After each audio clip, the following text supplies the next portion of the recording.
আপনারা জানেন যে সাহেবুর বাইতুয়ার দাওয়া যিনি যে উদ্দেশ্য করে আমাদেরকে আজকে এখানে দাওয়াত করেছেন, মিলাদের আয়োজন করেছেন, আমার অত্যন্ত স্নেহাস্পদ এবং প্রখ্যাত আলেমে দ্বীন আল্লামা মুফতি শরীফ ইসলাম নুরি সাহেব, তিনি হজের উদ্দেশ্যে রওনা দিবেন। আপনারা জানেন যে গতকাল আমাদের হজের উদ্দেশ্যে প্রথম ফ্লাইট, অনেক হাজিগণ সেখানে মক্কা মদিনার পানে ছুটে চলেছেন এবং তিনিও আমাদের এলাকার একজন স্বনামধন্য কবি, আমার স্নেহাস্পদ ইসলাম নুরি সাহেব, তিনিও হজের জন্য এরাদা করেছেন এবং তিনি সব কিছু প্রস্তুত করেছেন। তিনি আপনাদের দোয়ার মাধ্যমে আমাদের সবার কাছ থেকে দোয়া চেয়ে তিনি মক্কা মদিনার উদ্দেশ্যে তিনি রওনা দিবেন।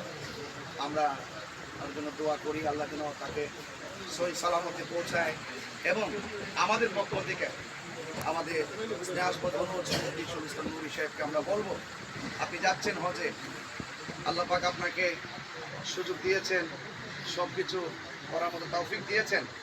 আপনি যখন সেই মক্কা মদিনায় যাবেন, আপনি হজের সমস্ত আহকামগুলো, রুকনগুলো আপনি সুন্দর করে আদায় করুন, আমরা প্রত্যাশা রাখি। এবং আমাদের পক্ষ থেকে আমাদের জানের জান, প্রাণের প্রাণ আকাই নামদার তাজেদের মদিনা হুজুরপুর নূর সাল্লাল্লাহু আলাইহি সাল্লামের রওজা মুবারকে যখন আপনি দাঁড়াবেন, সেখানে আমাদের সালাম কবুল রাসূল পাকের রওজা মুবারকে দিবেন, স্মরণ করবেন আমাদেরকে। কারণ আমরাও যেন রাসূল পাক সাল্লাল্লাহু আলাইহি ওয়াসাল্লামের রওজা মুবারকে বারবার যেন যেতে পারি, এটা অনেক সৌভাগ্যের ব্যাপার। আমরা প্রত্যেকটা আশিকে রাসূল মদিনার নাম শুনলে হৃদয়টা ভুলে যায় এবং সবুজ গম্বুজ মুবারক দেখলে আমাদের হৃদয়টা পাগলের মতো হয়ে যায়। এই জন্য আপনি আমাদেরকে স্মরণ করবেন।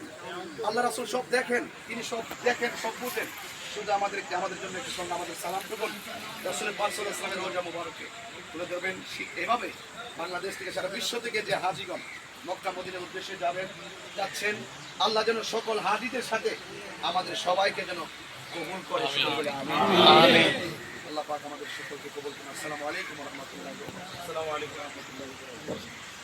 আমি অত্যন্ত কৃতজ্ঞ যে আজকে আমি যাদেরকে দাওয়াত দিচ্ছি, আমার অত্যন্ত কাছের মানুষগুলি, যাদের সাথে আমি সবসময় চলাফেরা করি, বাল্যকাল থেকে চলেছি একেবারে এখন পর্যন্ত, বিভিন্ন অ্যাঙ্গেল থেকে যাদের সাথে আমার চলাফেরা। আমি আপনাদের কাছে আমি হাত জোর করে ঘুমাচ্ছি যে আমি আমার ব্যক্তিগত চলাফেরার জীবনে আমি নিশ্চয়ই আপনাদেরকে বিভিন্ন জায়গায় কষ্ট দিয়েছি, বিভিন্ন ধরনের কথা বলেছি। যেহেতু হেরামের কাপড় পরবো, হেরামের কাপড় এটা একটা কাপড়ের একটা সাদৃশ্য।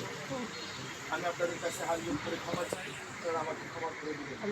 আর বিশেষ করে আজকে আমার আব্বা নাই, আমার ভাই আব্বা নাই, আমার চাচা, আমার একেবারে পাশে থেকে আমার দাদা করে আমাকে আদর করতেন।